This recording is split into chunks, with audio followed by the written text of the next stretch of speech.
Hi, I'm Naima Tenenbaum, and this is Effective School-Wide Classroom Management Strategies. It's called Fireman No More, and I gave it that title because this course is going to take you from being a fireman, fighting fires, and responding to urgent crises to the next level, which is being a proficient manager. By the time you're finished all the modules and exercises, you will have guaranteed gained life-changing strategies for dealing with some of the most frustrating experiences in education. In the first module, we'll discuss crisis management from a holistic perspective. Before getting into details of managing crisis, we first need to explore the foundations of success and stability. Hopefully, you're in your leadership position because you love leading. I'm sure you could list many great reasons why you're in the position. No doubt you have the ability to make a tremendous impact. But who likes dealing with crisis? Not me, not you, no one. You don't like dealing with crisis. It's just one super annoying big paper jam. Have you ever touched something hot by accident? What did you feel? I'm sure it was a pretty dramatic sensation of pain. And I'm also quite sure that you dealt with that pain by removing your hand from the burner. Crisis is painful, and pain is sending us a message. Something is wrong. Taking a step back, let's look at what you're offering your teachers. Every single one of us wishes that we could give our teachers bigger paychecks. But that's a very ambitious goal, and it needs to be done one step at a time. Right now, our teachers are dropping like flies. Think of what you can offer your teachers so you can keep them today and tomorrow. You can offer them fulfillment. When you ask seasoned teachers why they remain in the field, invariably, they'll tell you that there's nothing like it. Where else can you find such tremendous fulfillment? When you take the fulfillment factor into account, other more high-paying jobs won't seem as lucrative as the impact-making, impression-creating teacher. So why is there so much burnout? Why can't we know who's going to be teaching our classes until 2 days before the year begins? We need to think about how we can market ourselves better. And the first step, a step that we can take today, which will ensure a more successful year next year and the year after that, is by keeping those new fledgling teachers afloat. I can't make teachers appear for you tomorrow. If I told you that I could, you would know that it would just be too good to be true. But you can work with teachers by keeping your eyes open and seeing their struggles. There's a saying, what you don't know can only hurt you later. If your teachers are having a difficult time achieving that fulfillment, which is such a magnet to keeping our teachers, if they're struggling with classroom management, you'll be confronted with the same vacancies next year.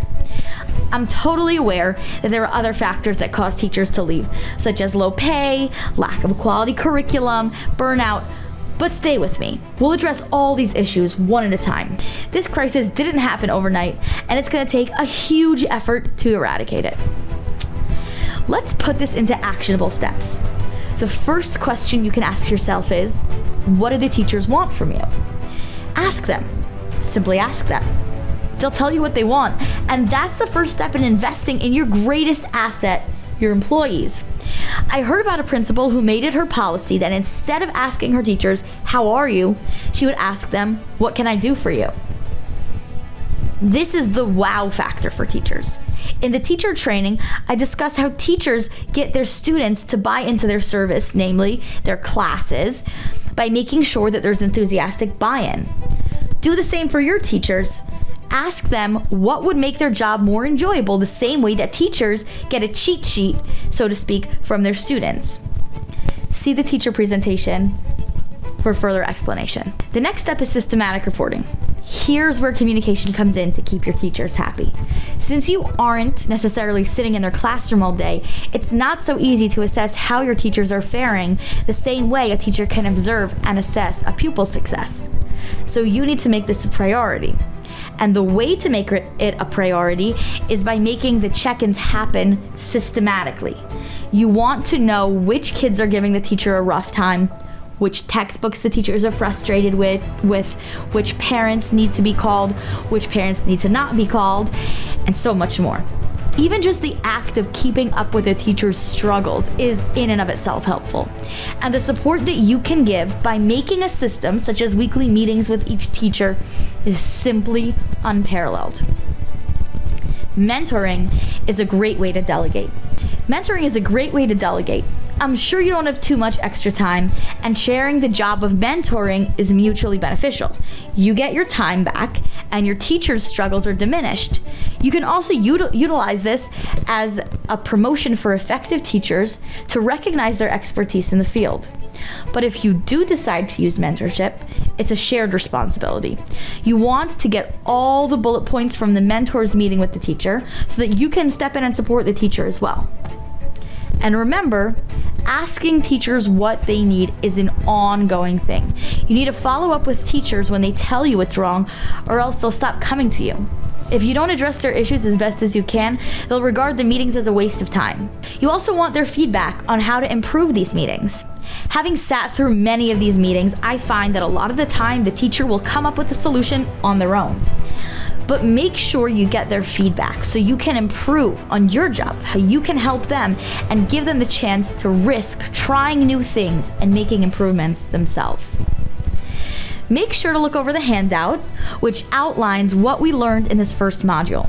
Where it says reach out, you'll want to reach out to each staff member. Ask them how classroom management's going for them. Ask them about specific challenging students. Ask what they could use to make their classes more exciting. You want those teachers to know that you see their struggles and you want to give them the best experience possible. Not all requests are super expensive. It might just be new dry erase markers for one teacher or a fun activity packet from Teachers Pay Teachers for another. In the meetings section, assess how you'll do meetings. Is it going to be weekly, bi-weekly? Will you do it? Will you assign a mentor to the teachers? When will you meet with the mentor to discuss the progress? In the delegate section, you're going to want to write down any way that you can delegate and ideas of possible candidates you might want to delegate to. In the feedback section, you'll want to write down what you want to know you are doing well. Do teachers think you're accessible? Do they feel like you're on their side, so to speak?